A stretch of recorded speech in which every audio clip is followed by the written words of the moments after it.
Bonsoir à tous et merci de nous rejoindre dans l'info continue ce lundi 5 mai 2025. C'est la problématique de la liberté de presse au Bénin qui est au cœur de nos discussions ce soir dans l'info continue. Entre confrères donc, on aborde ce pan de notre corporation en lien avec le classement de Reporters sans frontières. Le positionnement que fait RSF du Bénin en la matière indique que le pays a régressé par rapport à l'année dernière. On est passé de 89e en 2024 à 92e en 2025. Le Bénin est visiblement mauvais élève, diront certains. On essaie donc d'évaluer ensemble les indicateurs qui ont prévalu dans ce classement. Quelle est la santé de la liberté de presse au Bénin et quel regard portent les professionnels des médias sur cette problématique qui interpelle aussi bien journalistes, institutions de régulation que l'État central. Pour faire le débat, pour faire donc le tour d'horizon de ce sujet, nous sommes avec Armand Videgla. Il est journaliste. Armand Videgla, bonsoir. Bonsoir à tous. Allez, bienvenue sur le plateau de l'info continue. En face de vous, Romiad Moufi. Romiad, bonsoir. Bonsoir Wahab, bonsoir donc aux amis téléspectateurs de Canal 3. Allez, vous êtes également journaliste, merci pour votre disponibilité. Nous voici donc à la croisée des chemins en ce qui concerne donc ce classement de Reporters sans frontières. Cette année 2025, nous sommes 92e. Qu'est-ce que cela vous fait, Armand Videgla? Ben écoutez, on reçoit sportivement et c'est un... Oui, bien sûr. C'est un rapport qui engage presque tout le monde et c'est un rapport mondial. Et donc, quel que soit quelle que soit la grandeur ou la petitesse de notre État, nous sommes alignés dans le monde comme tous les États et nous recevons sportivement ça pour savoir réellement ce qu'il faut faire, évaluer et voir si l'année prochaine nous pouvons gagner un peu de points ou évaluer pour qu'à l'avenir nous gagnions un peu plus de points. D'accord. Voilà. Alors, qu'est-ce que cela vous inspire, ce positionnement, ce classement de Reporters sans frontières qui positionne le Bénin à la 92e place? Cela montre tout simplement que nous n'avons pas fourni assez d'efforts pour pouvoir mériter peut-être de meilleures performances.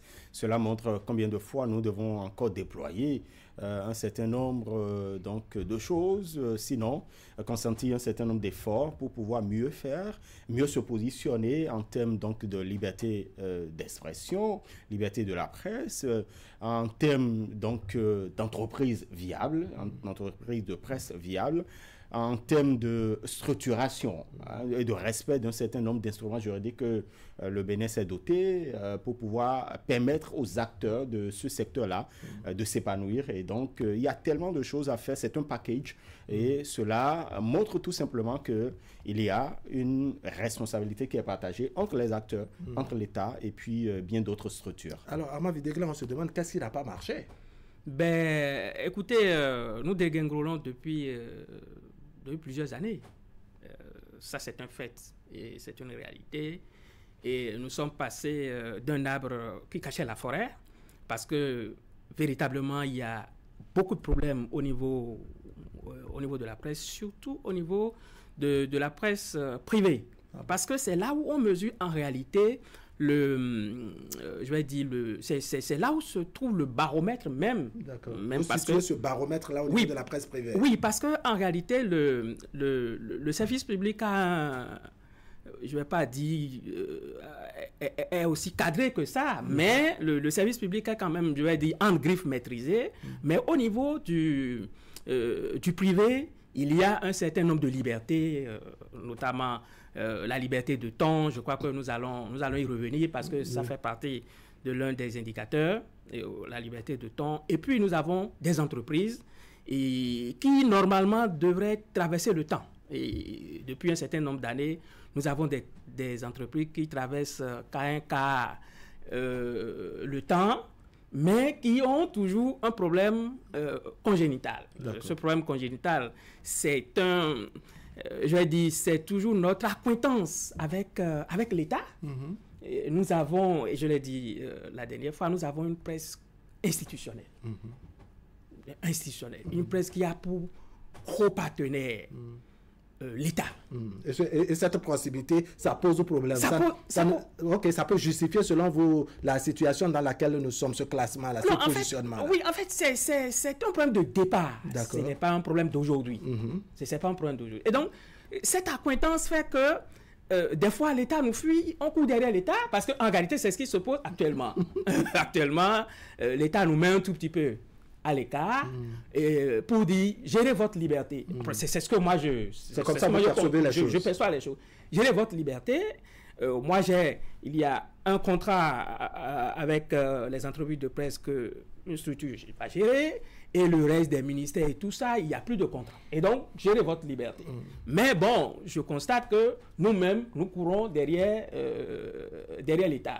Parce que c'est là où se trouve en réalité la manne. D'accord. On va y revenir. À votre niveau, qu'est-ce qui n'a pas marché? À quel niveau on a échoué?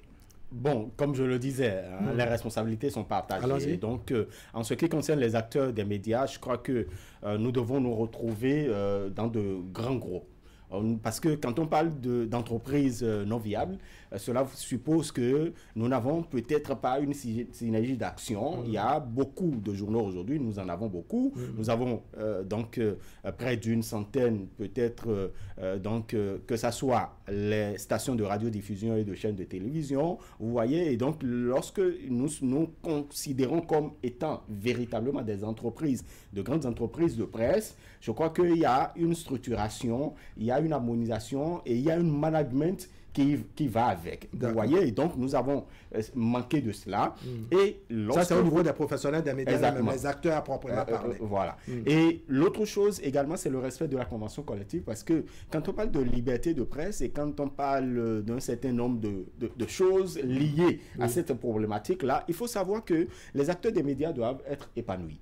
Mais ce n'est pas le cas aujourd'hui, quand on sait que la convention collective n'est toujours pas respectée dans nos organes de presse. Et donc, le journaliste qui doit courir derrière les PDM et qui peut-être souffre au point même de se souffler. Voilà, souffre parfois de la corruption, parce que lorsque le ventre est affamé, franchement, vous n'êtes toujours pas libre. Et donc, il faut penser aussi au respect de la convention collective qui pourrait permettre. C'est vrai que ça ne garantit pas à 100% donc l'épanouissement du journaliste, mais ça règle un tant soit peu quelques problèmes, quelques situations problématiques. Et mis à part ça, il faut justement faire le distinguo entre l'information, donc le journalisme et la communication. Parfois, nous confondons énormément les deux, alors que moi, peut-être parfois ça arrange également à l'entreprise de presse. Exactement. Ce n'est pas dénié ou ce n'est pas interdit à un organe de presse donc de faire justement de la publicité. C'est régi. Et nous avons des instruments juridiques qui orientent dans ce sens-là, mais il faut faire la démarcation. Il n'y a rien d'aberrant de pouvoir quand même avoir quelques contrats. Je crois que même sous d'autres cieux, on sait qu'il y a même des organes de la gauche, des organes de la droite, et donc qui reflètent. Voilà. Donc, pour moi, ça ne pose aucun problème, mais c'est dans l'opérationnalisation que nous sommes appelés à être beaucoup plus responsables. D'accord. Alors, dans cet exercice de situer les responsabilités, est-ce que vous voyez d'autres responsables dans ce que nous vivons? Parce que lui, j'allais plutôt dire, Romuald Nrouvi essaie de situer la responsabilité d'abord en déclinant au niveau des professionnels des médias. Est-ce que vous voyez, par exemple, la part de responsabilité des institutions du pays, par exemple l'État central, pourquoi pas l'institution de régulation, je parle de la Hague? Non, bon, vous savez, moi, je dis quelque chose et puis, pour moi, c'est vrai, l'État est un prédateur et tout ce qu'il y a comme structure en face des médias, tout ce qu'il y a comme structure institutionnelle et tout en face des médias sont des prédateurs. Parce qu'en réalité, toutes ces structures cherchent à contrôler les médias par rapport à un certain nombre de choses, les contrats et tout ça. Ce n'est pas interdit. Parce que dans le métier, au niveau des conventions, nous avons des médias tels que les télévisions, tels que les radios commerciales. Nous en avons non commerciales, nous en avons de communautaires et tout ça. Donc ça veut dire que si une chaîne de télévision, une chaîne de radio est commerciale, eh bien, c'est le profit. D'accord. Et pour le profit, il faut que ce média paie les impôts, que ce média paye le personnel et toutes les autres charges que ça toutes les autres charges. Vous voyez. Et donc, quand vous prenez tout ça, vous constatez que il y a que... non, j'allais aussi en venir. Ça, c'est au niveau de l'audiovisuel. Au niveau de la presse... De la presse écrite. De la presse écrite. La presse écrite, ça a traversé le temps par rapport aux entreprises. Parce que au niveau de la première loi que nous avons eue, la loi avant 1960 qui s'appelle la loi 72 que nous avons eue, on a traversé le temps, c'est juste une déclaration. Vous faites juste une déclaration, vous sortez les journaux. Mais dans l'exercice en tout cas dans l'exercice de la profession, les gens ont constaté qu'ils devaient avoir les contrats. Et donc, ils ont créé comment on les appelle, des agences de communication autour de ces journaux. Et donc, ce sont les agences de communication qui gèrent ces journaux. Et puis après, nous avons traversé le temps. En 2015, nous avons eu la loi 2015 qui nous régit actuellement. Et qui dit que c'est véritablement une entreprise de presse. Voilà, avec toutes les charges qui vont avec. Et donc, vous constatez que tout ça fait que notre presse a eu une évolution. Mais, je vais revenir sur ce que disait le confrère. Quelle est cette liberté sans épanouissement? On parle de liberté. On ne peut pas être libre sans être épanoui. Bon. Les deux vont de pair. Mais c'est normal. Vous ne pouvez pas être libre et dire aux gens que vous n'êtes pas épanoui. C'est un problème. Et donc, c'est les deux choses que nous devons avoir. En clair, il ne faut pas se leurrer. Quand on parle de liberté, il faut qu'il y ait l'épanouissement du professionnel. Mais bien sûr, mais regardez, ceux qui ont cette ONG est une ONG française et tout le reste, mais les gens sont très épanouis. Les gens ne sont pas à notre niveau. C'est vrai que depuis 1800, je ne sais pas quoi, 88, les gens ont géré des choses et puis la presse en Europe, aux États-Unis et tout ça. Et donc, vous voyez que eux autres, ils ont aussi traversé le temps, plus de 200 ans pour gérer. Mais nous, on a démarré très, très, très proche, mais nous sommes à égalité, sur la même égalité parce que nous sommes aussi un État. D'accord. Voilà, nous sommes aussi un État. Et donc, nous devons répondre. Et ce n'est pas cela qui fait que il y a que nous devons travailler encore plus. Il faut fournir beaucoup plus de temps, comme le disait Ronia Doumbouya. Et il y a que, au niveau des journalistes, même, nous devons savoir qui est le patron et qui est le journaliste. Qui est le journaliste. Allez, on va revenir sur cette débarcation qui me paraît bien importante. Alors, est-ce qu'à proprement parler, il existe, je dirais, une partie du monde, n'est-ce pas, où la liberté de presse existe à proprement parler?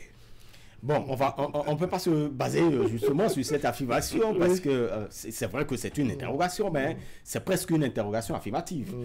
Donc, on peut pas se baser sur justement sur cette assertion-là pour dire que parce que il n'y a pas de liberté d'expression à proprement dire qu'on ne peut pas donc faire des efforts. Mais depuis quelques années, on nous a habitués à une chose que nous avons tendance à oublier très souvent. Vous savez, nous sommes libres dans tout État, on est libre de dire ce qu'on veut.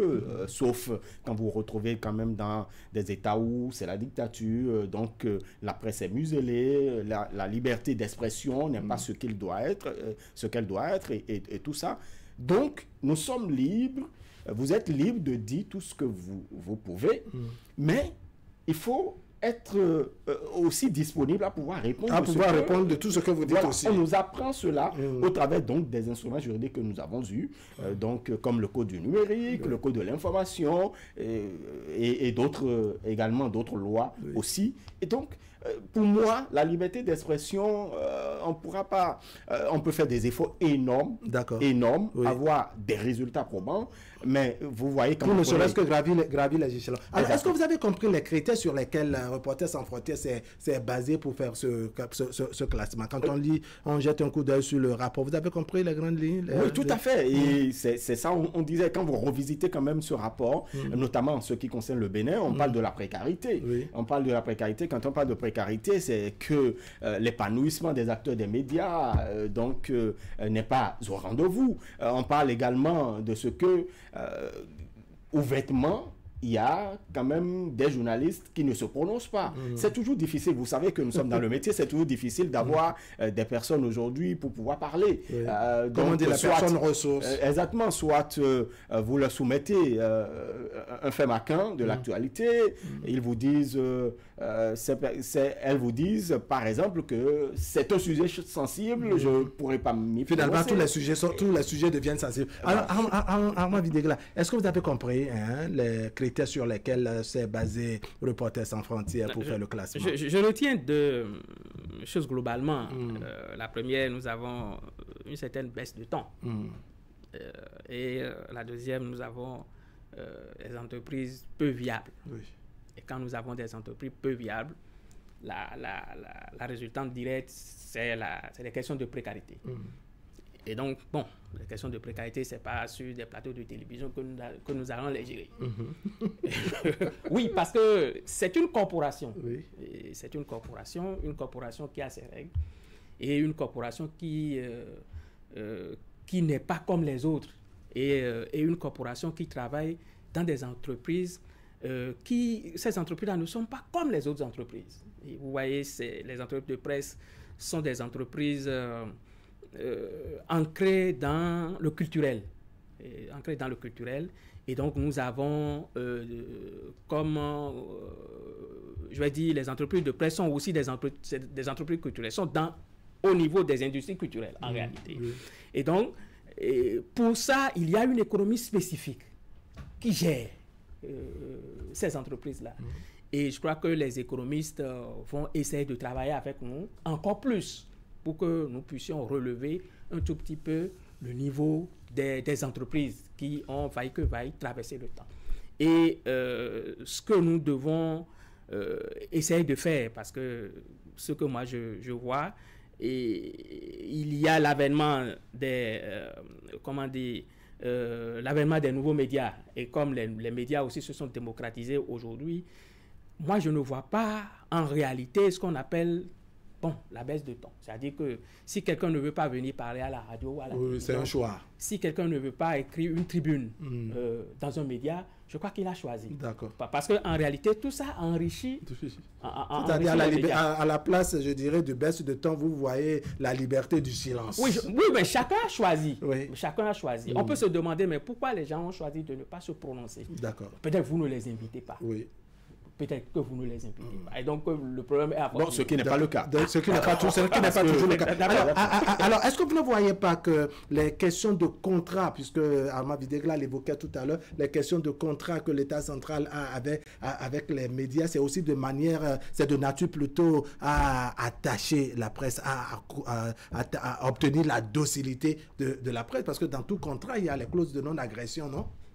En fait, quand on parle de contrat, oui. Est-ce que c'est aujourd'hui que nous avons commencé par avoir de contrats dans la presse? Pas du tout. Pourtant, il y a des années, nous avons engrangé énormément de scores qui nous ont permis d'avoir quand même, cette fierté-là. Donc, d'où l'éternelle question de qu'est-ce qui n'a pas marché, à quel niveau nous avons échoué, et qui est responsable? Non, qui est responsable? Oui, je le disais que c'est une responsabilité partagée, mais nous manquons également de professionnalisme parfois. Nous manquons de professionnalisme parce que quand vous manquez de professionnalisme, attendez voir ce que vous puissiez répondre devant les juridictions.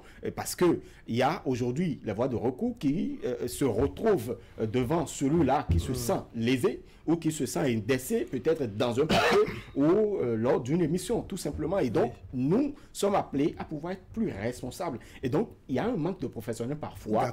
Il y a le fait que certains se sont retrouvés dans le métier par accident. Parce que quand vous y retrouvez, vous n'avez peut-être que vous êtes dans la quête du gain et vous ne... En attendant de trouver mieux ailleurs. Exactement. D'accord. Alors, Armand Videgla, appelons quand même un chat un chat. Qui est responsable au-delà des professionnels des médias? Non, ce n'est pas au-delà des professionnels des médias. La responsabilité incombe en général aux professionnels des médias. Ah bon? Parce que, aux journalistes, moi je dis les journalistes. D'accord. Parce que vous savez, les journalistes ont la responsabilité de faire régner un certain nombre d'ordres en leur sein, ce qui n'a pas été le cas. C'est ça. Mais cette absence d'ordre, n'est-ce pas, justifie le classement. Non, bon, ça justifie. Entre autres, justifie entre autres. C'est entre autres. Parce que, vous savez, le nombrilisme que nous avons eu à faire, pour dire, bon, il y a 25 ans, il y a 30 ans, nous étions premiers, nous étions ceci, tout ça, c'est un arbre qui cachait la forêt. Mais est-ce qu'en ce moment, on était vraiment plus discipliné qu'on l'est aujourd'hui? Non, je ne pense pas. Les réalités étaient autre chose à cette époque-là. Mais la presse privée est née. Oui, elle est née avec la démocratie. Et la presse privée est restée le baromètre. Et elle accompagne. Mais au fil du temps, elle ne s'est pas affranchie. Elle est restée collée et elle n'a pas géré en son sein un certain nombre de choses. Parce que je l'ai toujours dit, pour notre épanouissement, c'est nous-mêmes qui allons choisir. D'accord. Parce que nous sommes dans le privé. Et dans le privé, les règles sont là. Mais la convention collective, vous dénoncez la convention collective. Qu'est-ce qui empêche de dénoncer la convention collective? Non applicable, ou non appliquée, ou appliquée, ou je ne sais pas quoi. Bref, le silence au niveau des professionnels des médias est véritablement le problème, selon vous.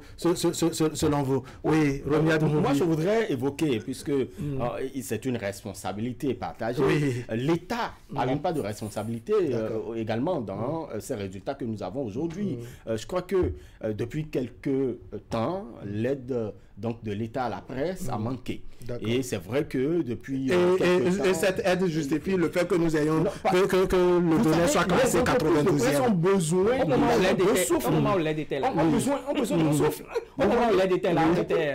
Non, c'est-à-dire qu'avec l'aide, on était plus ou moins bien positionnés. Mais aujourd'hui, il y a plus... L'un des paramètres évoqués par le rapport de... Je n'invente rien. L'un des facteurs évoqués par le rapport de... Reporters sans frontières, c'est des entreprises non viables. Mais pour qu'une entreprise soit viable, qu'est-ce qu'il faut? Il faut quand même, justement, une bonne santé financière aussi. Parce que cela... Et de cela dépend l'épanouissement des acteurs des médias, pas forcément à 100%.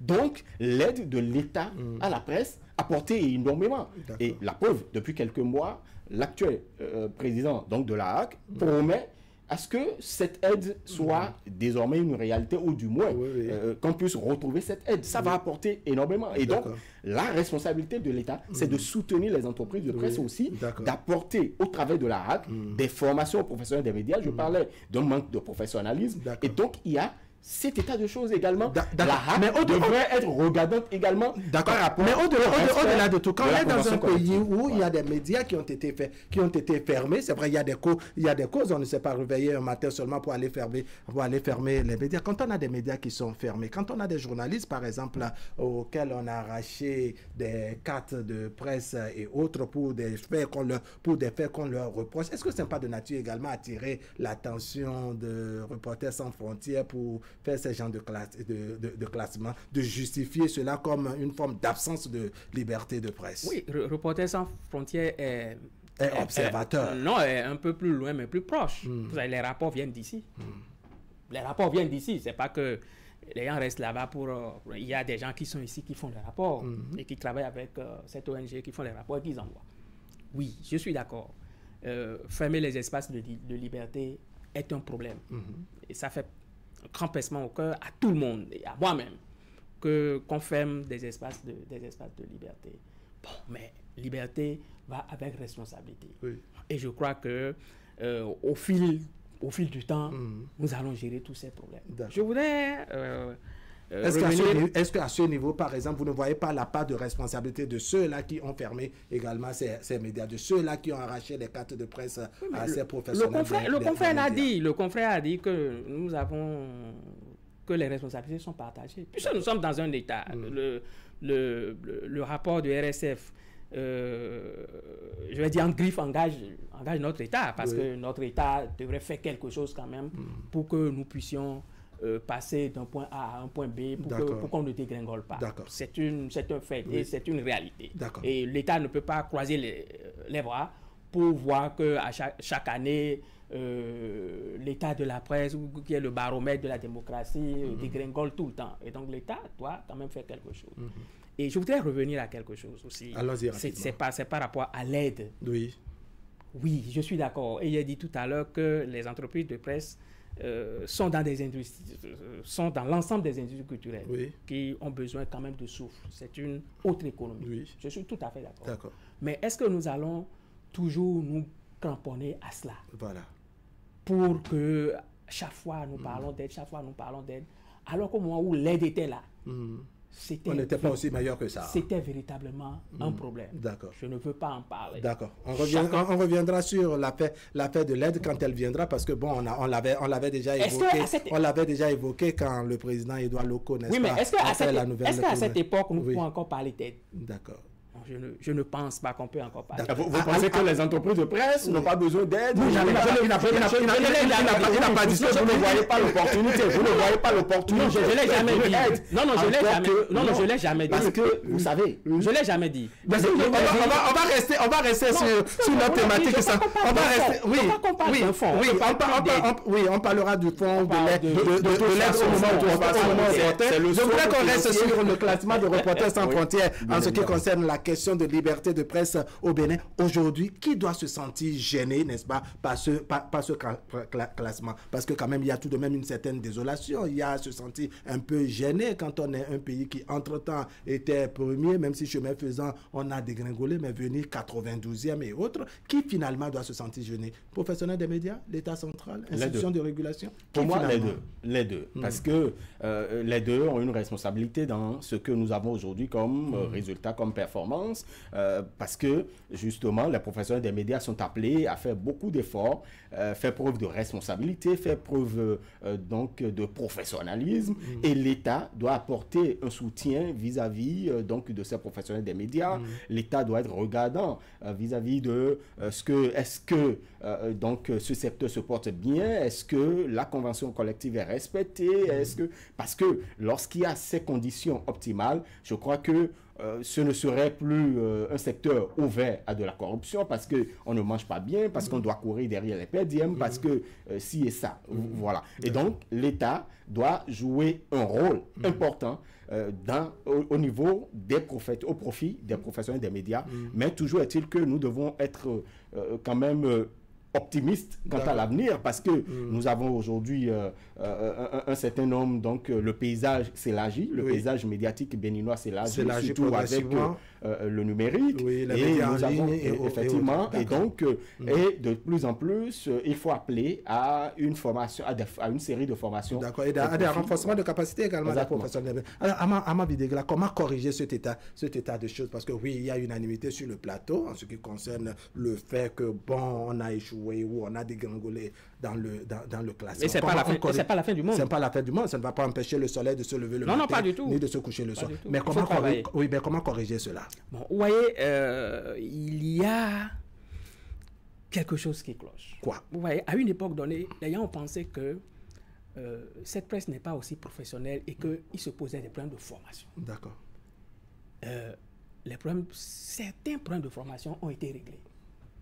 Certains ont été formés. D'accord. Vous savez, le problème qui se pose en réalité, et comme nous avons des entreprises peu viables, quand on forme, ça part. Quand on forme, ça part. Quand on forme, ça part. Pourquoi? Parce que les gens n'ont plus la capacité de cette résilience qu'il faut. C'est-à-dire les formés quittent la corporation progressivement, c'est ce que vous voulez dire? Oui. D'accord. Oui, ils s'en vont avec, je dirais, ce qu'ils ont, comment dire, ils s'en vont avec ce qu'ils ont engrangé comme expérience, comme acquis et tout ça. D'accord. Ça fait un problème au niveau des médias. D'accord. Et en clair, il faut poursuivre cette formation. Oui, mais nous avons maintenant des écoles. Parce qu'à une époque donnée, on n'en avait pas, mais on a maintenant des écoles de formation. Oui. Et nous devons créer un cadre pour que ceux qui sont formés dans ces écoles-là viennent quand même voir une presse épanouie. Et qu'est-ce qu'il faut faire? C'est de rendre le secteur des médias attractif. D'accord. Oui. Et pour le rendre attractif, il faut procéder comment? Il s'agit à nous de réfléchir. D'accord. il s'agit à nous de réfléchir, de voir avec les promoteurs. Parce qu'il y a aussi cela. C'est-à-dire qu'il y a des promoteurs des médias qui devraient travailler avec des managers. D'accord. Et il y a aussi des formations spécifiques pour les médias. Il y a le management de la presse et tout ça, c'est une formation spécifique. Pour ces personnes-là qui ont quand même engrangé un certain nombre d'expériences et qui savent où il faut aller dans ce management. Est-ce que nous avons véritablement des managers aujourd'hui au niveau grosse interrogation. Oui, Romia, comment corriger tout cela? Et là, ce sera votre mot de conclusion. Et il faut une diversification des partenaires de la presse. Parce qu'on ne pourrait pas se camponner seulement sur l'État. Il faut quand même proposer autre chose. Peut-être que nous n'avons pas assez de partenaires pour pouvoir soutenir les médias parce que nous ne proposons pas quelque chose d'attractif.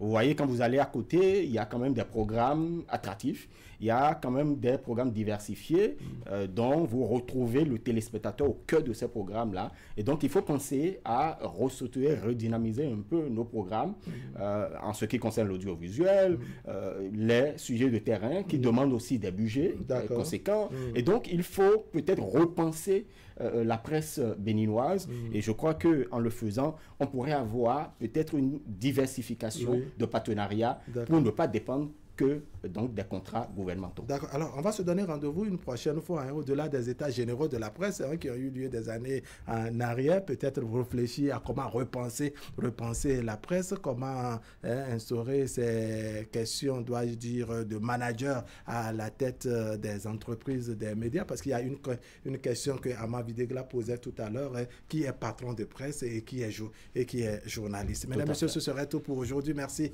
de nous avoir suivis. L'information continue sur Canal 3 Bénin. Je vais dire merci à Romia Dumouroui. Merci également à Ama Videgla pour votre disponibilité. La rediffusion, c'est tout à l'heure à 23h et demain matin autour de 10h30. Allez, portez-vous bien.